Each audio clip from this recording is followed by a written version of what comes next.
if a heart, God should create someone in the shape of a heart, Justice Isangedighi should be created in the shape of a heart because she lives for others. Justice Eno Isangedighi is a mother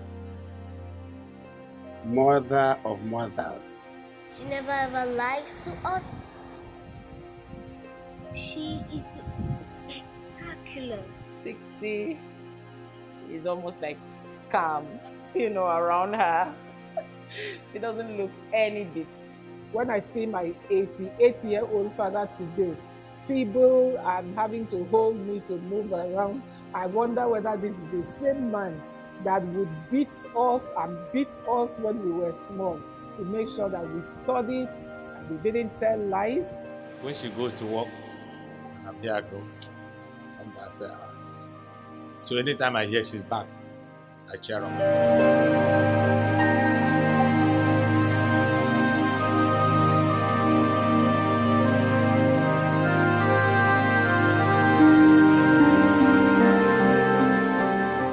On Monday, December 3, 1962, a head teacher from Ukopan in Ewang, Mbo local government area, and his school teacher wife were blessed with the gift of their first child, a baby girl.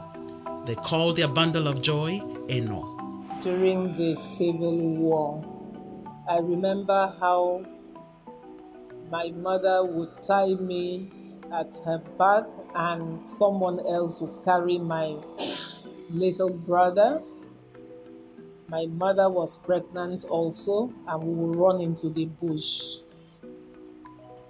I remember that my grandmother always refused to leave the house and said she would rather die inside the house. I recall also that one day everybody was rejoicing and running around saying that the war was over. We were very small. Little Eno was to have a beautiful childhood in the different stations that her parents served in different communities and divisions.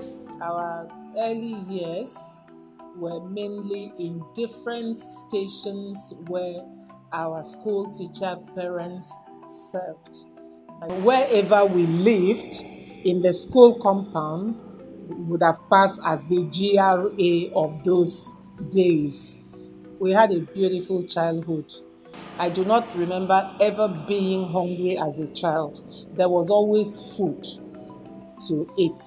And there were many people living with us because a lot of people believed that as teachers, my parents were strict disciplinarians and they sent their children who were naughty or who refused to go to school to live with us. So we grew up amongst many people. That's when we learned to love other people. But one thing I regret is that there were things I should have learned as a child which I could not. Example, farming. There were so many school children who worked in the farms, and each time we went close to the farm, they would drive us away and say, teacher's child, you cannot work in the farm. And now that I grew up loving gardening, I am learning the rudiments of farming at old age. And I had a very beautiful time with my siblings. Initially, my only brother, who is 11 months younger than I, there was always sibling rivalry. We fought very often over toys, over anything you can think of, and who should do what chore and who should do the other one. And then there were two younger siblings, my sister Imabasi, who has gone to be with the Lord, and my kid sister Idong. In those days, they would even also fight with me. But as I grew up and the gap was getting bigger, they now began to arrange, and they would call me sister. They said, my mother said, your sister is your senior, call her sister. They call me sister. But if they did something and I beat them, they would call me Eno. Eno, you are not sister anything, you are Eno. And then they would run away. Growing up with her was fun. I'm the last child. And as the last child, there certainly was a little gap between us. When I wanted to make trouble with her, I would throw stones at her. She would smile and make sure trouble doesn't happen. She's been like a second mom to me. And when her mom passed on 24 years ago, very gladly she took over the mantle of motherhood. And I love the way she loves us. I love the way she mothers all of us. I would say she's a near perfect human being. Eno was a lively child who always engaged others in conversations, a trait her father immediately identified as associated with lawyers, and she started early to fantasize about the law profession. I always chattered as a child, and any person who came to visit my parents had a tough time because he or she had to answer a lot of questions. So they felt that many times my parents would say, "Shut up! Stop talking! You talk too much. You are disturbing the visitors." So, and the people will say, "Leave her alone, let her express herself." Then my father will say, "Are you a lawyer? You talk too much. Are you a lawyer? Are you a lawyer?" So very early in life, when people asked me what I wanted to be, I said, I want to be a lawyer. As early as age 4, 5, I was saying that I want to be a lawyer, although I did not know who a lawyer was. But it was by the time I grew up to my primary school, secondary school, it was already ingrained in my subconscious that I was going to be a lawyer. And now my daughter is a destined girl by God. So I had no problem bringing her up at all. After a brief stay at the Department of Secretarial Studies in the then College of Technology, Calabar, and the completion of her A-levels at the then School of Art and Science, Uyo, Eno gained admission into the Faculty of Law of the University of Calabar, where she graduated with a degree in law. I finished from Merihani. At that time, other than writing JAM, you had to write entrances into different institutions. So I got admitted into a place called School of Arts and Science. I got admitted into College of Technology, Calabar, and College of Education. I knew I wanted to be a lawyer right from when I was a child. My friends said to me, "Eno, look at something here, secretarial studies. This is arts, something arts, not science." I said, "Really? Okay, I'll take it." And I failed it not knowing what it was. So I arrived at College of Technology, Calabar, paid school fees, settled into hostel. First day in the class, I went to the department and I was taken to a long hall full of typewriters. I did not connect it to the reason why I was in school. The moment we left classes that day, I went to my father and said, "I'm leaving the school. This was my experience. Why am I being asked to learn typing when I want to be a lawyer? I want to go to School of Arts and Science. I want to go to a school that will lead me to becoming a lawyer." Those days were good days. I went back to College of Technology and told the institution that I was leaving. I wanted to go to another school. I was not happy with the course I was offered.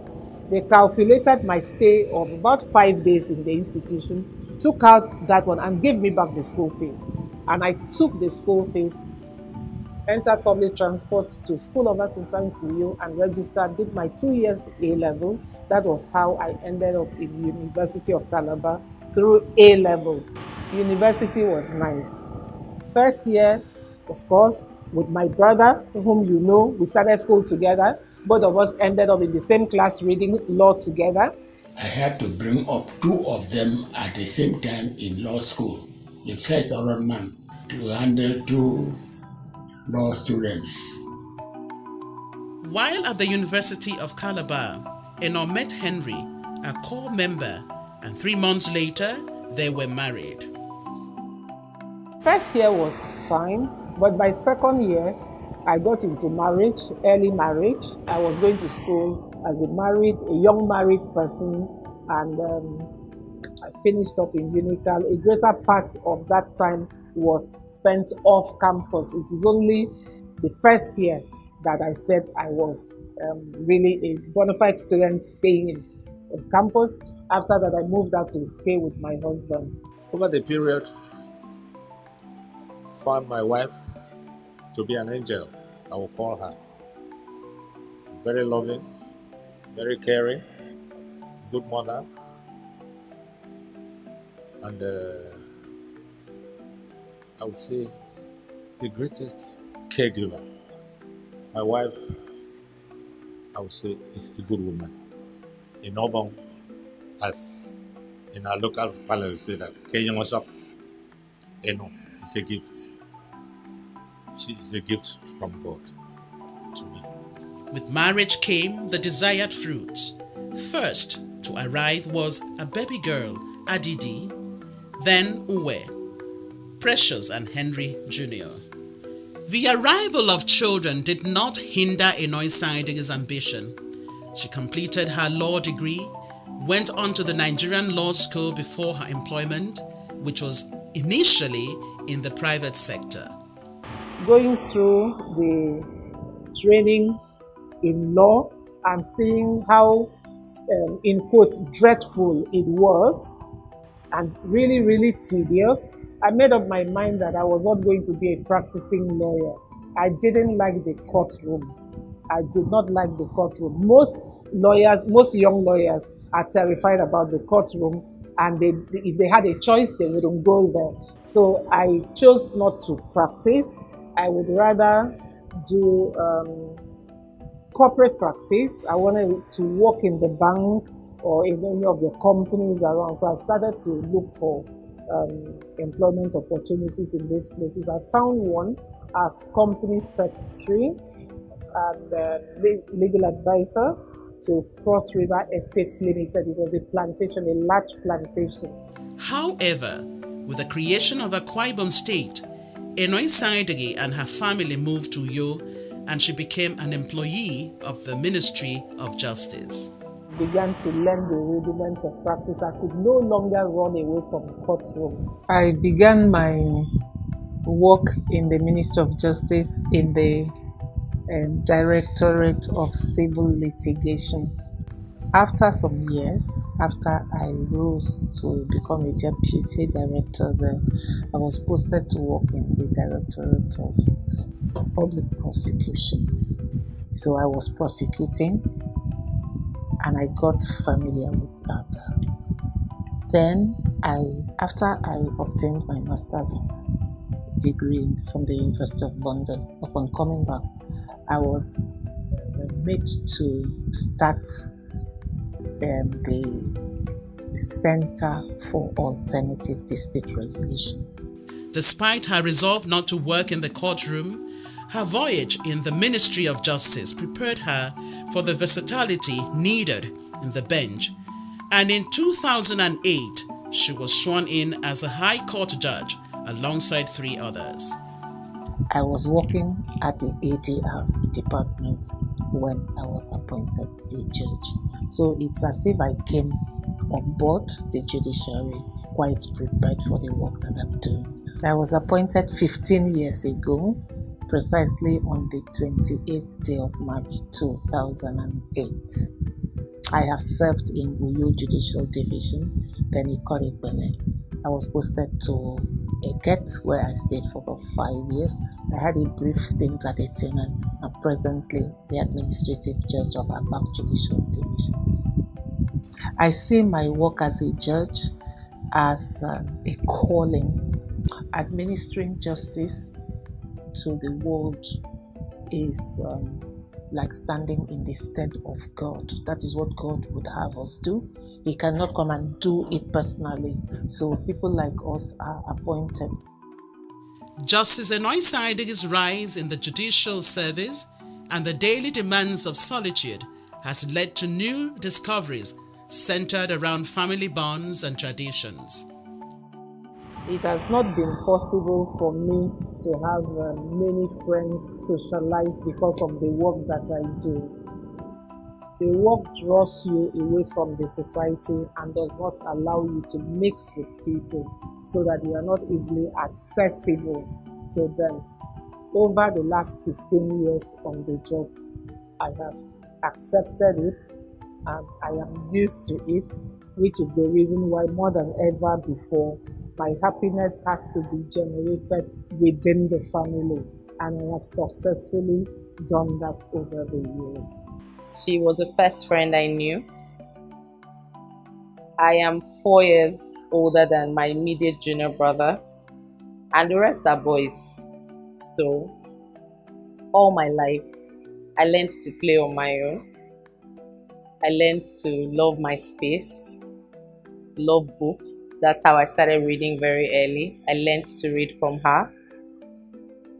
Everything that is beautiful about me, I think I got from her. So, I learned to sing pretty early. She's a great singer. I am loved. My mom is a love being. She doesn't need to know you to love you. And I think it's the same thing. People don't need to know how to love her. Once you come into her space, she reeks of love. So she taught me pretty early to love, be enough, be abundant. I watched her love and nurse my father almost all my life with a certain level of grace. I'm not sure I turned out badly. She raised me intentionally. She taught me to relate and relate well. She taught me that friendship is possible. One of the predominant memories I have of my childhood is my mom doing everything in her power to make sure that we're exposed to the good things of life. And I remember her as a 14-year-old, she told me, I'm sending you on this trip not because I have the money, but I need you to understand how it feels to go on trips like this. And you would also know that if you are successful in life, life is sweet. And that was part of the drive to get us to where we are now. And my mom's a phenomenal person. And one thing I have my mother for is advice. No matter what it is, we are certain that once you take it to mom, she is sure to give you advice. If she does not know if she does not know what to do, she knows somebody that knows what to do, and she'll always point us in the right direction. Happy birthday, mom. We love you, and you mean everything to us. Hi, mom. I just want to say on your special day that your contribution to my fine upbringing is tremendous. You are an inspiration to my siblings and I, and it's a privilege to call you, to be your son, and to call you mother. Your wisdom and energy at 60 is amazing. I mean, I could go on and on to talk about how you're an inspiration and you're an incredible person. As a mother, I think anybody would love her. As a role model, anyone would love her. So growing up, she made life easy. For 60 years, she's made life easy for me and my siblings. She has a mother's love. She's compassionate. I think she's selfless. That's another way to put it. She doesn't think about herself most of the time. She just thinks about helping people. And that's something that's come with the role, her position in her family. Yes, as the first daughter, as the first child. She's carried that sense of responsibility from my grandmother. And she's passed it all the way down to myself. This is the last. So I would tell people that my mother is heaven sent. She has been like the only person I've seen who has actually taken care of me. She thinks about other people first before she now thinks of herself. And she appreciates everything. I love it that when she always keeps her word. She never ever lies to us. She is spectacular. I don't know how to say it because my grandmother, she is the best grandmother I have ever seen. Interestingly, soft-spoken and calm, Eno is not just mother to her 4 biological children alone, but has enlarged her bosom to accommodate a large followership of foster children and friends to her children. You don't describe Justice Eno Isangedighi. She's a phenomenon. Eno Isangedighi, Justice, my mom, I call her mom, is a woman of many parts, a woman that is all heart. In fact, I think if a heart, God should create someone in the shape of a heart, Justice Eno should be created in the shape of a heart because she lives for others. She lives for the comfort. She lives for the good of others. She gets into you as her projects. You don't even have the time to think for yourself. She wants to do everything for you. She wants you to just be okay. I call her my mother, and she's a mother indeed, not just to me, but to so many people. Yeah, I met Justice Eno Isangedighi about 11 years ago, 2011 precisely. A woman of integrity, a virtuous, that biblical virtuous woman she is. She knows how to advise, she knows how to guide, she knows how to organize, she knows how to relate with people. This is not a lifestyle that is pretentious. She's natural and she's kind-hearted, she's loving, she's respectful, and ultimately she's a lover of God.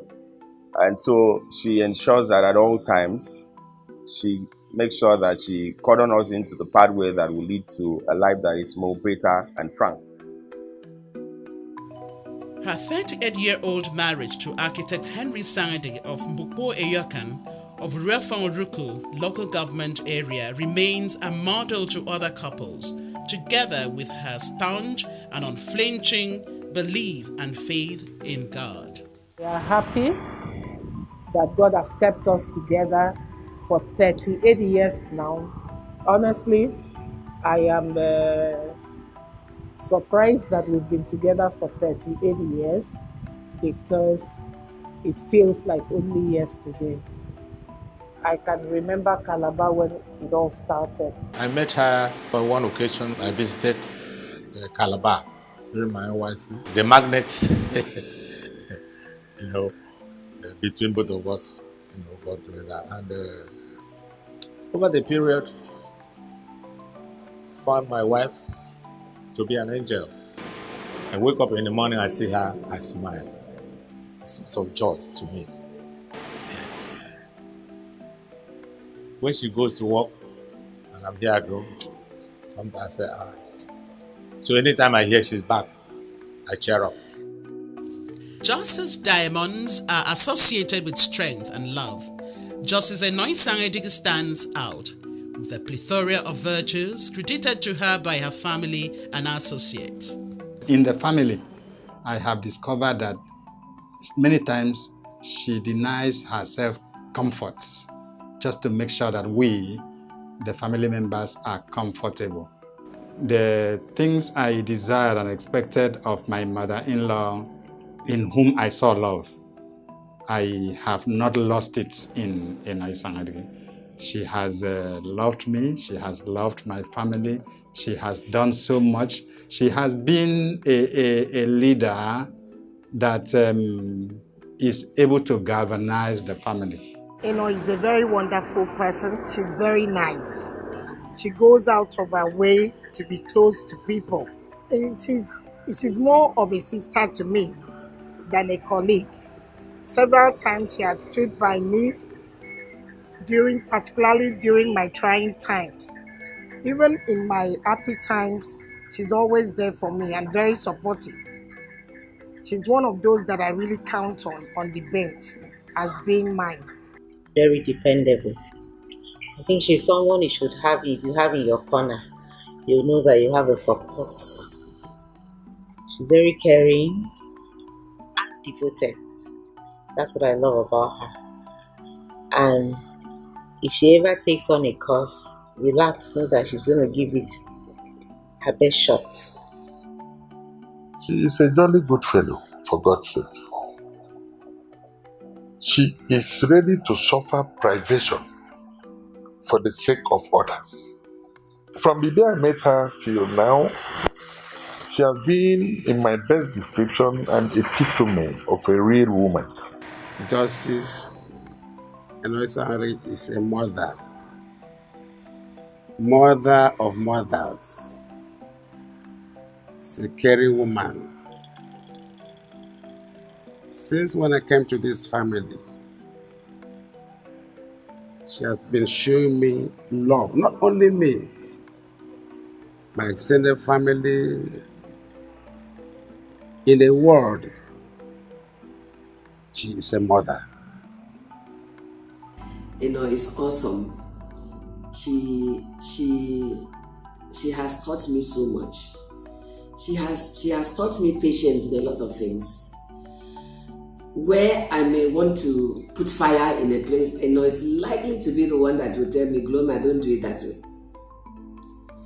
And I wish her another 60 years. She's a woman who loves her husband. She's a woman who loves her children. She's a woman who loves her children's friends. She's a woman who loves everybody. She loves everybody. And so we are just lucky that we are in our corner. We are lucky that she is in our corner. We are lucky that she is here. Justice Eno Isangedighi is a friend. She's a sister. She's a lover. She's a woman with a large heart, a caring woman. There's no way you come in contact with Justice Eno Isangedighi that your life will not be changed. In this Isangedighi's dynasty, I'm a daughter. She's a wife brought in, but you won't know the difference. Who is a wife and who is a daughter? Her deep-seated and selfless love for others is worthy of emulation and has elicited words of goodwill as she celebrates 60 years of God's mercies and blessings. Wish her happy birthday and many more returns, and that she will conclude her life in good health, to be more wealthy and be more merrier. God should endeavor her children not to disappoint her. They are exposed to the world where we live in now, where context of moral consciousness, let them not forget the training of home. And for all of us whom she has adopted, directly or indirectly as her children, we also wish to ensure that we don't give her no heartbreak by not reflecting the teachings she has handed over to us. And we promise that we'll also hand it over to the generation next. I think this is how to write her name on the marble. Happy birthday, Mom. Strangely, she doesn't look the age. She doesn't work out well. So she's a celebrated lady. Very cerebral.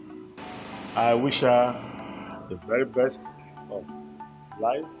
And I know God in His infinite mercies will add a lot more, millionfold to my wishes and prayers for her. I welcome her to the Diamond League. I am above 60 as well. I wish her the best. I wish her long life. I wish her good health. I wish her wisdom from the heavens. And I wish her the best in life. My compassionate woman, my lovable woman, my caring woman, my partner. We plan things together for good of the family. Happy birthday to you. I love you. My family loves you. The children loves you. And I know this 60th birthday of yours that has brought you into the senior citizens level. Welcome. But you have to give me one bottle of wine to initiate into it. Happy birthday, Nana baby. Happy birthday, my friend. Happy birthday, my own sister. God bless you. And because she has chosen to thank God at this time, wish God Almighty to add more gracious, plenteous in terms of grace to her. And as she grows up, let God continue to add value to her life. I'm glad that she's 60. She has greatly accomplished a lot at 60. She's a beautiful mother, beautiful grandmother, a good wife, a compassionate wife. It has pleased God to keep her up to 60. And we are grateful to God for a honored life. I wish her love. I wish her God's blessings. I wish her good health. I wish her peace. And above all, I wish her joy. I wish her, as she turned 60 years, the best. And I pray that God should continue to protect her, to protect her family and her husband. She's a major asset to the family. Very a major asset. So I pray the Almighty God to reward her. Turning 60, I looked at her and I said, 60 sure looks good on you. I think 60 is a new 40. She carries it very well. And I give God thanks for her, for all He's done in her life, for her family. And He's been there with her also. I know that the next 60 years is going to be full of God's blessings, all round increase. Many more beautiful years ahead for her. Is our prayer for her. If I'm God, I have the powers of God. I will not allow her to die. But it is given that someone will be born and one day someone will be found to be creator. But I will selfishly say that if I have the power, nothing untoward, nothing calamitous, no evil should befall. I wish I would change, progress, start to stay alive, live more to enjoy the works of our hands. And I join millions and thousands of people amongst your friends, hundreds of them, saying happy birthday, happy Diamond Jubilee, Justice.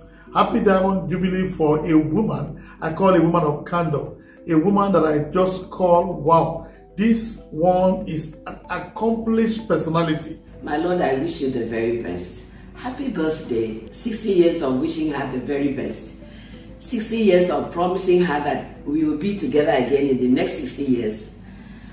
My wishes and prayers for her always is that God will bless her. God will sustain her and keep her. She will grow old gracefully and reap the fruit of her labor.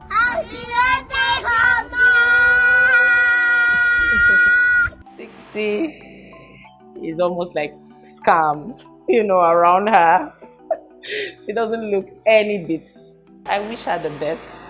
I wish her all of glory, all of dominion, all of God's goodness and benevolence in the coming years. Your international love baby loves you so much. Birthday songs and prayers are also offered by her only daughter's children. Happy birthday to you. Happy birthday to you. Happy birthday, happy birthday, happy birthday to you. May the good Lord bless you. May the good Lord bless you. May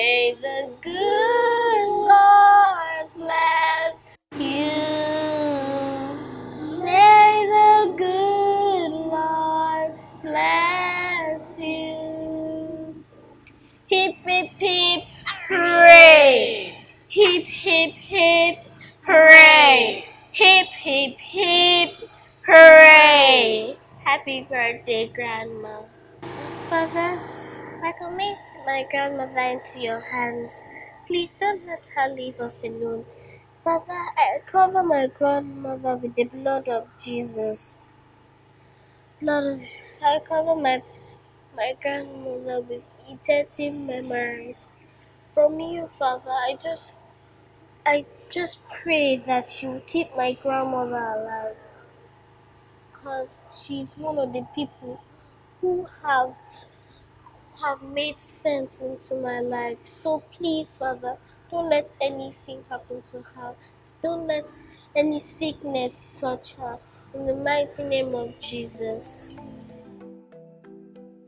As Justice Eno Isangedighi embraces her diamond years and looks forward to retirement in 5 years and a future of service to family and humanity, it is certain that she will remain, as her name Eno implies, a gift, not just to family but everyone who comes in contact with her. I am planning to volunteer my time in the law faculty because I am very it is sometimes very disheartening to see the standard of the lawyers that appear in court, especially the new wigs, those recently, maybe the last couple of years, or even some who are older than that. Their performance in the court, their ethics, their behavior leaves much to be desired. And I have a passion to volunteer time in the university, that is in the Faculty of Law, to help in the formation process, and that's for no pay at all. That is just something I want to do, to put in part of my time. I will also like to continue to show more interest in matters concerning vulnerable people of the society, the women, the children, the handicapped, and other people who have been stigmatized, or especially the aged. In the tradition or the system, the belief system looks down on the aged, and I really, really pity them. Many of them are innocent, but they are just neglected by both the society and their children who are not able to care for them. Those are the areas I want to concentrate on. I would like to be closer to my God also. Many times I try to do the morning masses, but sometimes I'm unable to because of the volume of work I have to do before I go to work. My typical day begins at 4 a.m. My best time to work is between 4 a.m. and 7. I give that I'm strongest in the mornings. I'm more alert in the morning. I do that before I get to court and sit. When I come back, I rest, wake up, have my bath, and then work again before I go to bed at about 10 or 11.